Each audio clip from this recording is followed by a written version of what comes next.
Salut mes soldats, merci de me consacrer votre précieux temps et bienvenue sur cette nouvelle vidéo.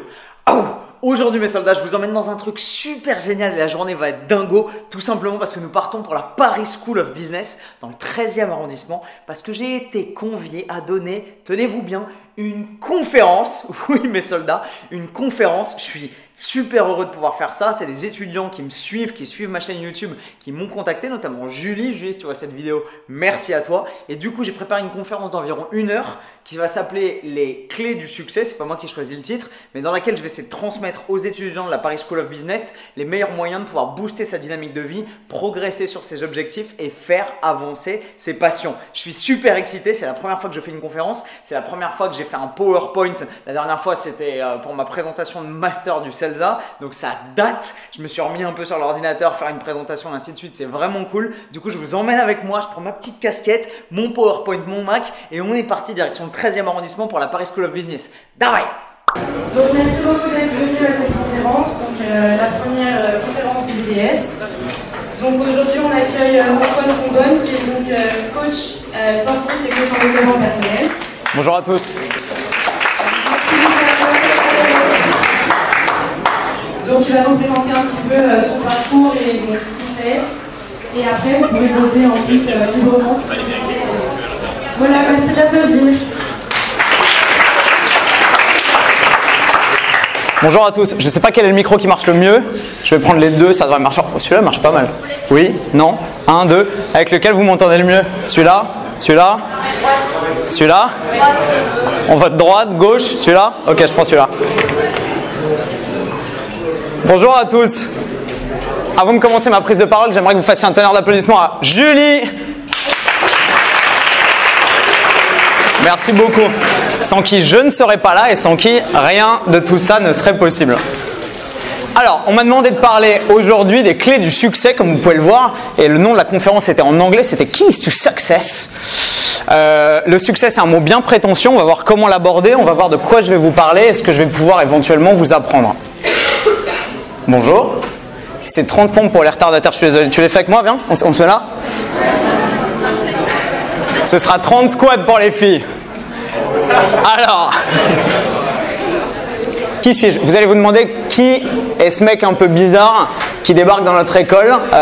Qu'est-ce qu'il va nous apprendre? Qu'est-ce qu'il faut là avec sa casquette rouge? Je m'appelle Antoine Fonbonne, j'ai 27 ans. Je suis coach sportif donc. Mon parcours, cette slide est dégueulasse, j'en suis désolé, je suis plutôt pas mauvais en vidéo, je suis très mauvais en photo. Donc on va passer rapidement là-dessus. Mon parcours en quelques mots. Quel âge vous avez à peu près tous? 18, 19, 20, 22 ans? 23? Ouh. Bon, j'ai 27 ans, ce qui veut dire que je suis à peu près le doyen de la salle.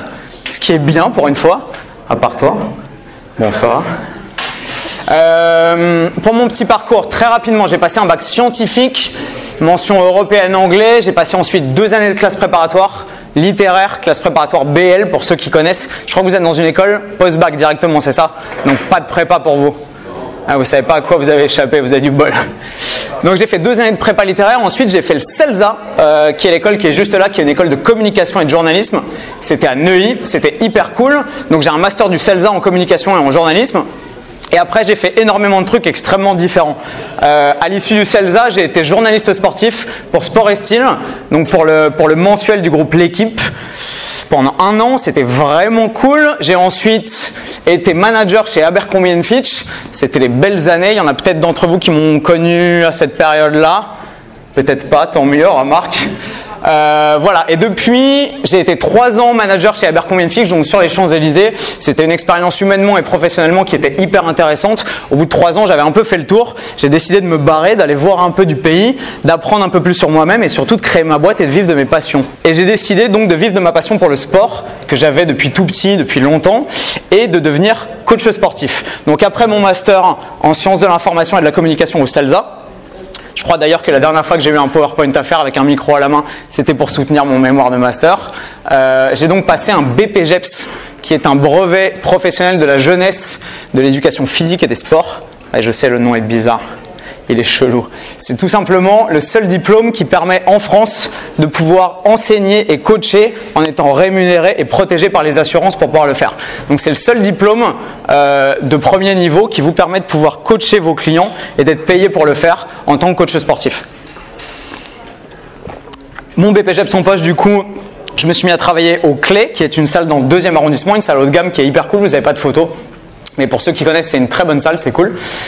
Et je coach également à domicile, en ligne, en entreprise. Donc je fais beaucoup de trucs différents. Et depuis 2 mois maintenant, je travaille avec MyProtein, qui est une marque de compléments alimentaires et de suppléments pour le sport. Et ça, c'était une photo à l'occasion du salon du Body Fitness qui était il y a 2-3 semaines. Il y en a peut-être d'entre vous que j'ai croisé là-bas, probablement, sans doute. Je vous salue si c'est le cas. C'était hyper cool, c'est un peu la grand-messe du fitness en France, c'est un peu la grande réunion. Et du coup, en tant qu'ambassadeur pour MyProtein, maintenant, j'ai la chance de pouvoir être envoyé à l'étranger. Ça, c'était avec Marine Leleu, pour ceux qui la connaissent, à Londres. C'était la semaine dernière, on a shooté la prochaine campagne. C'est une belle marque et j'ai des belles opportunités avec eux. Ils sont adorables et ils m'ont accueilli à bras ouverts. Donc voilà, et ça, c'est la bannière de ma chaîne YouTube. Puisque je suis YouTuber, c'est peut-être comme ça que la plupart de ceux qui me connaissent, parmi ceux d'entre vous qui me connaissent. Et donc ça fait 1 an et 3-4 jours, donc quasiment 1 an jour pour jour, que j'ai une chaîne YouTube qui parle donc de fitness, d'entraînement, de motivation, de nutrition et de tout ce qu'il faut pour arriver à améliorer son hygiène de vie, dépasser ses peurs, ses obstacles, ses barrières et atteindre enfin ses objectifs. Voilà pour mon petit parcours qui est très chaotique et un peu hors norme, mais je l'aime bien. Alors, on va commencer de façon très académique. Le succès, c'est quoi ? Je vous jure, c'est la slide la plus blindée de toute la présentation après. Voilà, elle a sauté tellement elle était blindée. Est-ce que je peux avoir, s'il vous plaît? Ça, c'est parce que les retardataires n'ont pas fait leur pompe. Alors, le succès, le petit Larousse nous dit que c'est le résultat heureux obtenu dans une entreprise, un travail, une épreuve sportive. Exemple, ces efforts ont été couronnés de succès. Deuxième exemple, son rôti de dinde a été un succès. Tout simplement faire quelque chose et y parvenir, c'est-à-dire recueillir les lauriers de la gloire ou tout simplement le bénéfice d'avoir accompli sa trajectoire, sa mission, fait quelque chose dont on peut être fier. Le succès, c'est ça. On voit qu'il y a une notion de travail, on voit qu'il y a une notion d'effort, mais on voit aussi qu'il y a une notion heureux de plaisir. Ça, c'est pour la définition littérale. Alors, plutôt que de vous parler du succès, parce que je pense être absolument personne pour pouvoir vous parler du succès, je suis ni Bill Gates ni Brad Pitt, j'ai pas une multinationale qui fait des millions d'euros, j'ai pas 450 employés sous mes ordres.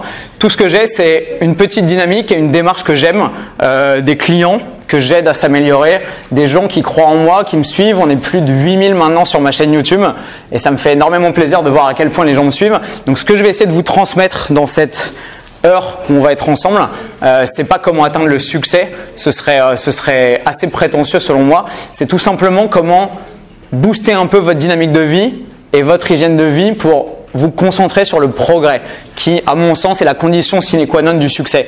À mon avis, il vaut mieux se concentrer sur la dynamique qui peut éventuellement permettre le succès plutôt qu'essayer de se focaliser sur le succès en lui-même, viser le succès et se dire « ouais, je veux absolument atteindre le succès, c'est génial, Antoine Fonbonne va me donner les clés ». Non. J'ai pas la prétention de savoir exactement comment atteindre le succès dans chacun de vos domaines de compétences, atteindre chaque chose qui vous fait rêver, chacun de vos objectifs et ainsi de suite.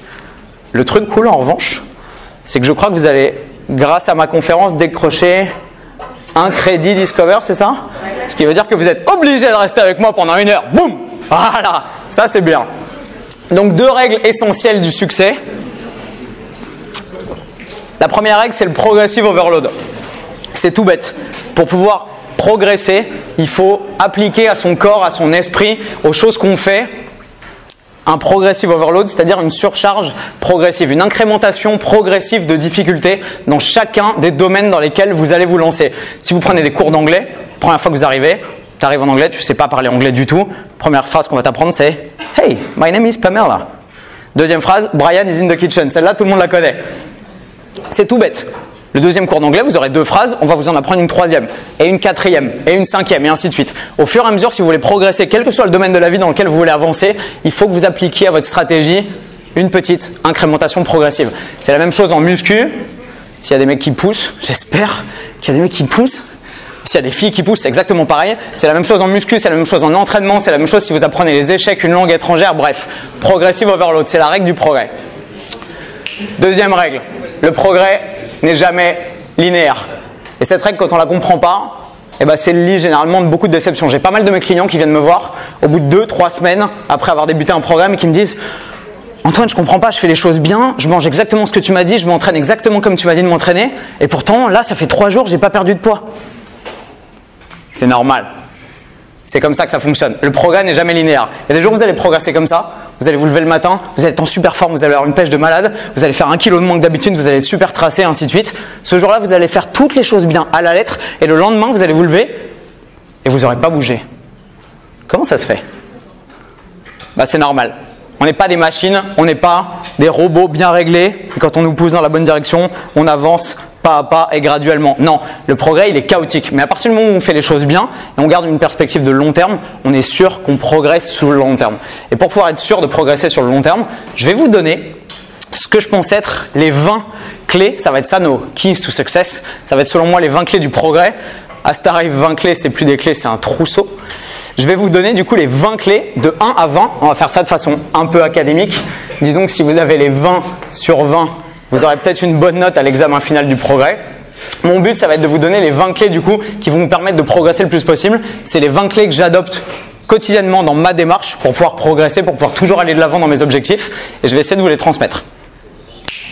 Let's go! Première clé, paralysis by analysis. Tout simplement l'attitude qui consiste à se dire « Ok, j'ai vachement envie de réussir dans un domaine, mais je ne sais pas du tout par où commencer. En fait, il faudrait que je fasse ça, mais j'ai pas les compétences, alors il faudrait que je puisse faire ça, mais j'ai pas l'argent pour pouvoir me lancer. J'ai envie de développer un projet, mais j'ai ni les connaissances, ni les contacts et je peux rien faire. » Beaucoup trop de gens, quand ils ont envie de se développer, de lancer une boîte, de lancer une start-up, de commencer un business, de commencer en tant qu'auto-entrepreneur, en tant qu'indépendant, n'importe, se mettent des énormes barrières mentales et se disent « Ouais, là je peux pas, mais peut-être que dans 3 ans je pourrais, peut-être que dans 6 mois, ouais, j'aurai mon diplôme et là j'aurai une voiture et je pourrais faire ci et ainsi de suite. » Le problème de cette démarche-là, c'est qu'à force de reculer pour mieux sauter, on finit premièrement par se prendre le mur et deuxièmement par jamais sauter. C'est un gros souci que beaucoup de gens ont quand ils analysent trop la situation en se disant « Ok, il faut que je connaisse exactement tous les tenants et les aboutissants, il faut que je connaisse le marché, il faut que je connaisse les clients, il faut que je connaisse les facteurs clés de succès et ainsi de suite. » Le souci, c'est que plus vous analysez et plus vous perdez de temps, plus vous vieillissez, plus vos diplômes deviennent obsolètes, moins vous actualisez vos compétences et moins vous passez à l'action. Donc il y a un moment pour analyser, on va le voir, et il y a un moment pour passer à l'action et pour agir. Le meilleur moment, c'est maintenant. Je crois que c'est Confucius qui a dit « Le meilleur moment pour planter un arbre, c'était il y a 20 ans. Le deuxième meilleur moment, c'est maintenant. » Exact. Merci. C'est ça la leçon. Si vous avez envie de faire quelque chose, si vous êtes passionné par quelque chose, si vous avez envie de créer un business, de vous lancer dans quelque chose, faites-le. Tout de suite. Première clé. J'aurais dû mettre une animation en mode passe-partout avec un trousseau qui fait ding. Deuxième clé. Échec. On est là pour parler de succès. Et je sais que ce qui se passe dans vos têtes quand vous entendez succès, la plupart d'entre vous, peut-être pas tous, j'espère, mais beaucoup, c'est ouais, mais si on essaye quelque chose de difficile, forcément, on peut échouer. Exact. C'est pour ça que j'ai envie de vous parler de la différence entre l'échec et échouer. Pour obtenir le succès dans quelle que soit la démarche qui vous intéresse, il va forcément falloir essayer. Il va forcément falloir essayer de progresser, avancer. Qui dit essayer, dit potentiellement se soumettre au jugement de la réalité et donc faire des erreurs. Personne, pas moi en tout cas, peut-être certains d'entre vous, mais pas moi, et pas la plupart des gens qui sont successful et que je connais, personne ne réussit un truc hallucinant du premier coup. Pourquoi? Parce que si c'était le cas, tout le monde se lancerait et tout le monde créerait des startups qui cartonnent, des trucs absolument géniaux, des films qui seraient primés au box-office, aux Oscars et ainsi de suite. L'échec est inhérent à la dynamique de succès et à la dynamique de progrès. Échouer, ça fait partie du processus. Pour ceux qui s'entraînent, vous êtes certainement familier avec l'échec musculaire. L'échec musculaire est une des variables de l'entraînement. On la côtoie, on apprend à la maîtriser, on apprend à s'en rapprocher, à s'en éloigner, mais bref, ça fait partie du dialogue de la progression. L'échec, du coup, n'est, si on le considère de façon positive, qu'un feedback. Est-ce que quelqu'un sait ce que c'est qu'un feedback? Ouais, un retour, ouais, exact. Ouais, c'est ça. Un feedback, c'est un retour sur une progression, un retour sur une démarche. Je fais quelque chose et je vous demande un feedback, par exemple. Est-ce que vous m'entendez? Voilà, ça c'est un feedback. C'est absolument essentiel. L'échec, si vous êtes positif et que vous considérez une dynamique de progrès sur le long terme, l'échec peut être considéré comme un simple feedback. J'essaye quelque chose, j'échoue. Est-ce que ça veut dire que je m'arrête, que je mets les mains dans les poches et que je me dis « Ok, c'était trop dur, tant pis, je m'en vais » Non. C'est simplement un feedback. Vous avez essayé une voie, vous avez tenté une des possibilités et vous vous êtes rendu compte que cette possibilité ne fonctionnait pas. Thomas Edison qui a inventé l'ampoule, pas le néon carré dégueu comme ça, la vraie ampoule avec le filament, a mis apparemment, selon la légende, 1200 essais avant de réussir à créer une ampoule. Quand on lui demandait comment est-ce qu'il avait fait, il disait tout simplement « j'ai simplement découvert 1199 façons qui ne permettaient pas de créer une ampoule. Et à la 1200e, j'ai trouvé la bonne. » Est-ce qu'il a considéré que c'était des échecs successifs? Non, il a simplement considéré que c'était un feedback qui le renseignait sur la méthode et qui lui permettait de progresser le long de son processus. Donc pas d'échec définitif.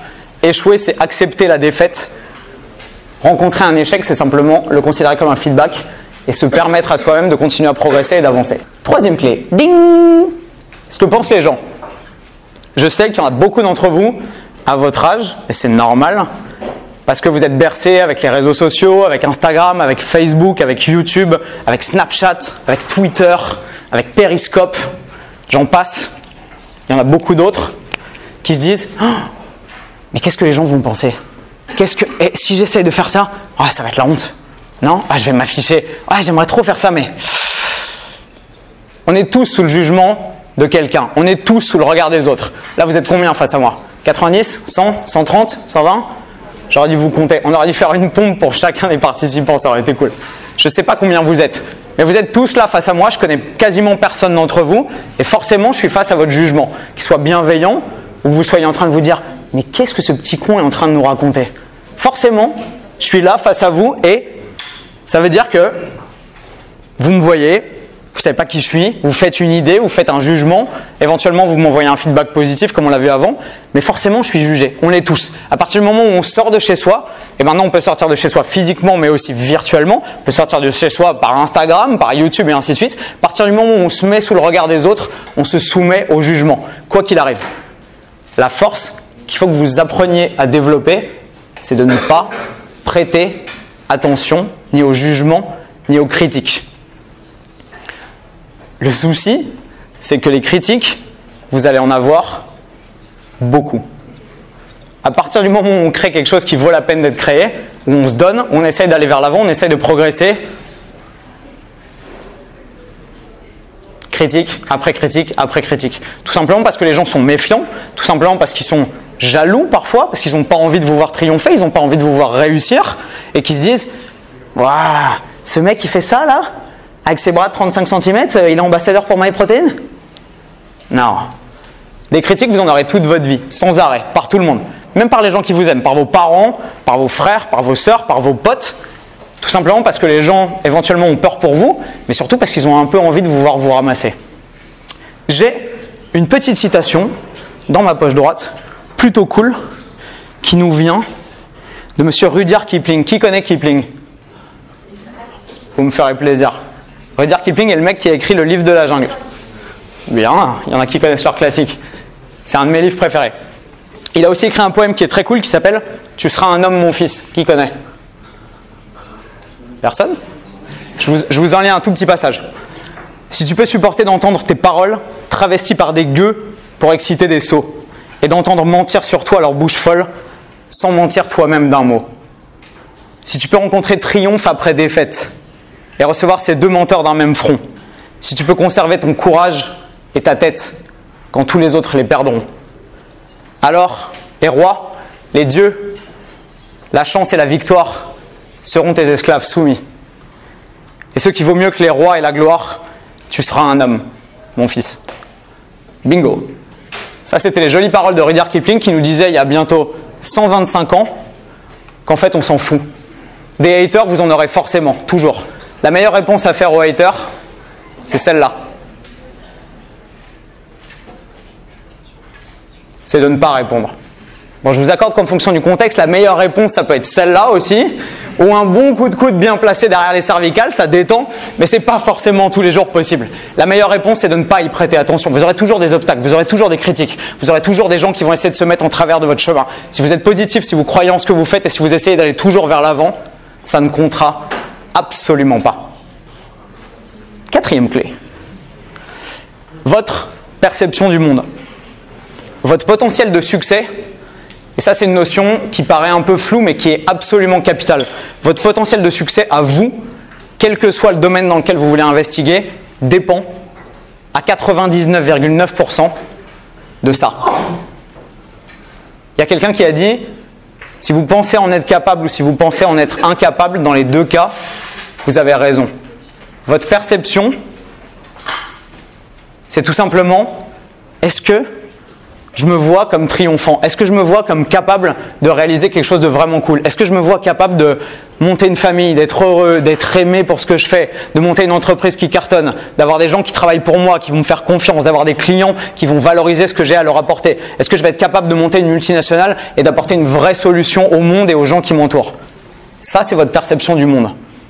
Votre potentiel dépend de ça. Si déjà maintenant, tout de suite, quand vous dialoguez avec vous-même, vous pensez que vous n'êtes pas capable de faire quelque chose, forcément, au lieu de partir ici, vous partez là. Si vous voulez vous donner la possibilité de réaliser quelque chose qui vaut le coup, il faut croire en vous. Alors c'est un peu cheesy, et c'est comme si je vous disais, ouais, ayez confiance en vous, c'est essentiel. Forcément, c'est essentiel. Mais votre perception du monde influe sur tout le reste. Si vous pensez que vous êtes capable de tout, Picasso a dit, seuls ceux qui pensent être capables de pouvoir changer le monde le font.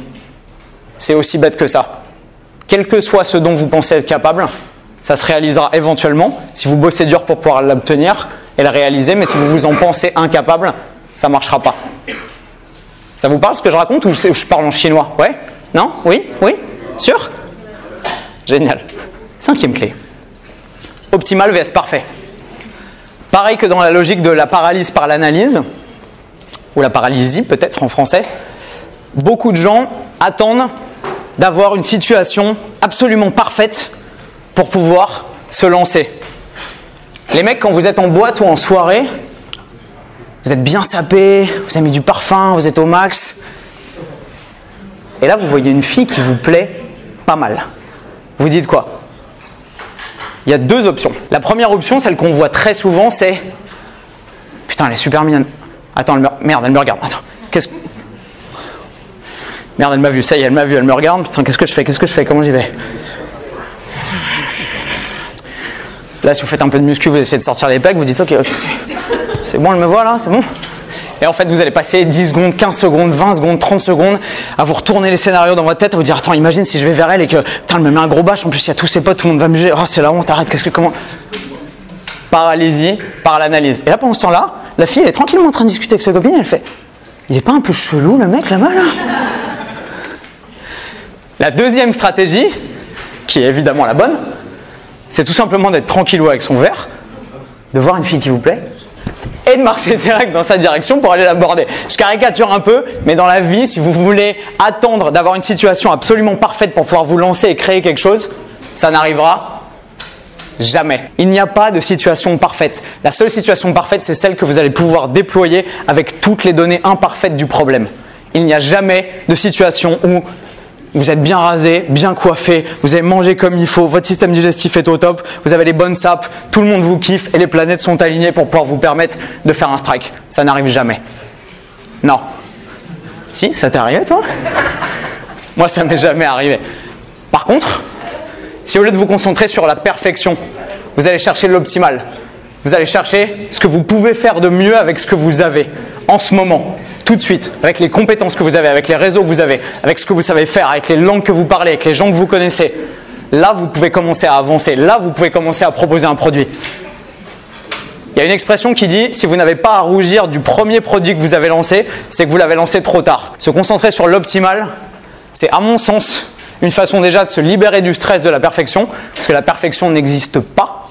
Je ne suis pas parfait, vous ne l'êtes pas, ce bureau ne l'est pas. Manifestement, rien n'est parfait. En revanche, si vous vous concentrez sur l'optimal et ce que vous pouvez faire avec ce que vous avez maintenant, là, vous pouvez avancer et commencer à construire quelque chose qui vaut le coup. 6e clé. The big picture. Ça, vous avez vu, j'ai mis big en gros. C'est pour que ça attire un peu le regard. Ça, c'est tout simplement la logique qui consiste à comprendre que pour pouvoir progresser sans cesse et avancer, il ne faut pas se concentrer sur les petits détails et les accros et les petites traces de feutre et le trou dans mon t-shirt éventuellement. On s'en fout. Ce qui est important, c'est ce qui est là. Ce qui est important, c'est ce qui est au centre. Ce qui est important, c'est ce sur quoi vous pouvez vous focaliser pour pouvoir progresser. Vous voulez créer une boîte? Génial. Ce qui est important, c'est votre vision, le marché, comment vous allez développer votre produit, comment vous allez le faire avancer et à qui vous allez le vendre. Tout le reste, la couleur de présélection, des menus, du site internet et ainsi de suite, ça viendra après. Le cœur du business, le cœur de ce qui va vous permettre de progresser, c'est là. Pour être super en forme, physiquement, avoir un corps athlétique, les mecs, si vous dormez, je vais vous faire des bombes par contre. Non, c'est bon? Pour être super en forme et avoir le corps de ses rêves, qu'est-ce qu'il faut faire? Vous le savez tous. Vous le savez absolument tous. Citez-moi des trucs. Bien manger, bien, super. Bien dormir, génial. Ouais, travailler sur son corps, sur ses capacités physiques. J'ai entendu boire de l'eau? Non? Manger de la pomme-pote apparemment, pas mal. Ouais, vous le savez, bien s'entraîner, bien manger, bien dormir, récupérer comme il faut, s'entraîner comme il faut avec une bonne fréquence, une bonne intensité, faire les choses de façon cohérente par rapport à ses objectifs physiques. Ça nous a pris quoi ensemble? 15 secondes. Le plan d'action, il est hyper simple. Ça, c'est la big picture. Ensuite, est-ce qu'il faut tant d'oméga 3? Est-ce qu'il faut éviter la caféine après telle heure? Est-ce qu'il faut tant de grammage de protéines pour pouvoir avoir ces résultats? Est-ce qu'il vaut mieux s'entraîner 4 fois plutôt que 5 fois et ainsi de suite? Ça, c'est du fine-tuning. Ça vient après. Concentrez-vous d'abord, quel que soit votre projet, là-dessus. Ça marche? Oui? Je vous parle toujours pas en chinois? Merveille. 7e clé. Focus. Focus, ça veut dire, quand on a un appareil photo, mise au point. Le focus, c'est avant tout ça. La mise au point. Comment vous visualisez un objectif et comment vous vous concentrez dessus. Qui connaît The Rock? Dwayne Johnson. Il y a des mecs qui poussent là. Les filles, bien. Je crois que sa popularité a beaucoup augmenté dans les dernières années auprès de la gente féminine. C'est une bonne chose. Dwayne Johnson, il a des séries de vidéos sur Instagram, je crois, et sur Facebook, où il est en train de pousser comme une brutasse à la muscu. Il y a un mec qui fait du bruit à gauche et il fait « Focus ». Tout simplement, concentrez-vous sur ce qui est important. Focus. 8e clé. Le principe de Pareto. Qui connaît Monsieur Pareto? Ah, est-ce que je parle à des économistes ici? Bien. Monsieur Pareto, Vilfredo de son petit nom, économiste italien de la fin du 19e siècle. Ce sera la seule référence théorique à l'économie contemporaine, ne vous en faites pas. Monsieur Pareto avait découvert un truc plutôt cool en analysant l'économie contemporaine. Il avait découvert que globalement, 80% des richesses étaient produites en alignant et en mettant en cohérence 20% des ressources et 20% des effets. Ce principe économique, il s'applique à énormément de trucs dans la vie, dans le business, dans les affaires, que ce soit votre transformation physique, vos relations amoureuses, éventuellement, ça s'applique à énormément de choses. Si vous vous concentrez sur les 20% de choses qui comptent le plus dans le domaine que vous essayez d'améliorer, vous allez pouvoir créer 80% des effets positifs et faire progresser 80% de tout ça. Le problème des gens qui sont ou paralysés par l'analyse ou alors qui se concentrent sur des trucs qui sont accessoires par rapport à ce qui est le plus important, c'est qu'ils vont se concentrer sur les 80% du reste, tous les détails, tous les trucs relativement inutiles, tous les trucs qui influent un tout petit peu sur le résultat final et du coup, faire progresser leur démarche seulement de 20%. Si vous êtes capable de vous concentrer sur les basiques, d'où le back to basics, si vous êtes capable de vous focus là-dessus, vous n'aurez pas besoin de faire tout de façon parfaite. Vous n'aurez pas besoin de maîtriser tous les paramètres pour pouvoir progresser et aller de l'avant. Si vous savez vous concentrer sur ces 20%-là qui influent sur les 80%, vous êtes sûr que vous avancerez. Le reste, au fur et à mesure, éventuellement vous pourrez le déléguer, vous pourrez prendre des gens dont c'est le métier. Si vous avez une boîte, vous pourrez prendre des comptables, des caméramans, vous pourrez prendre des mecs pour faire la sécurité, vous pourrez prendre des traducteurs, vous pourrez prendre des informaticiens et ainsi de suite. Il y a des milliers de gens dont la spécialité, c'est de servir de fonction auxiliaire à des démarches qui fonctionnent et des boîtes qui tiennent la route. Si vous êtes capable, vous, d'avoir cette vision et de vous concentrer sur les 20% qui changent le plus, vous pourrez progresser et atteindre éventuellement le succès. Back to basics. 9e clé. Apprenez à vous connaître. Alors celle-là, elle est hyper casse-gueule. C'est un peu comme si je vous disais, ayez confiance en vous. C'est hyper important, c'est la clé. C'est hyper cheesy. Moi, à chaque fois que j'ai entendu quelqu'un me dire sur un amphi ou sur une estrade, ouais, il faut avoir confiance en vous, je me suis dit, C'est pas vrai. Si. Le problème, c'est que c'est hyper difficile à apprendre, c'est hyper difficile à maîtriser, mais c'est absolument essentiel. Je suis sûr que là, on est quoi? Une centaine?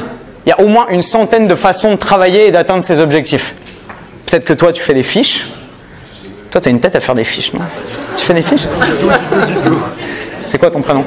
Tristan. Tristan ne fait pas de fiches. Je note. Peut-être que Tristan ne fait pas de fiches. Peut-être que toi, tu fais des fiches pour réviser. Avant l'examen, tu te dis putain. Ok, mes fiches, elles sont où mes fiches? C'est bien.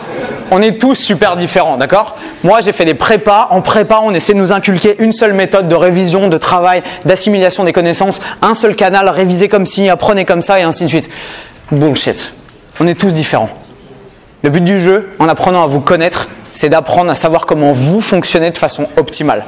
Si votre façon de fonctionner, c'est de vous y prendre la veille au soir et de faire une nuit blanche et de bosser comme un dingo, avoir toutes vos idées en tête, tous vos potentiels, absolument tout ce que vous voulez délivrer, pouvoir arriver au moment de l'examen, au moment de la conférence, au moment du jour J, super prêt et remonter à bloc, c'est ça votre façon de fonctionner. Si votre façon de fonctionner, c'est de prendre 3 semaines pour faire des fiches, résumer les chapitres, tout récapituler, surligner en bleu, en rouge, avoir tous les trucs et ainsi de suite, les sous-paragraphes, les paragraphes et tout avoir en tête et arriver super prêt, bah, c'est votre façon de fonctionner.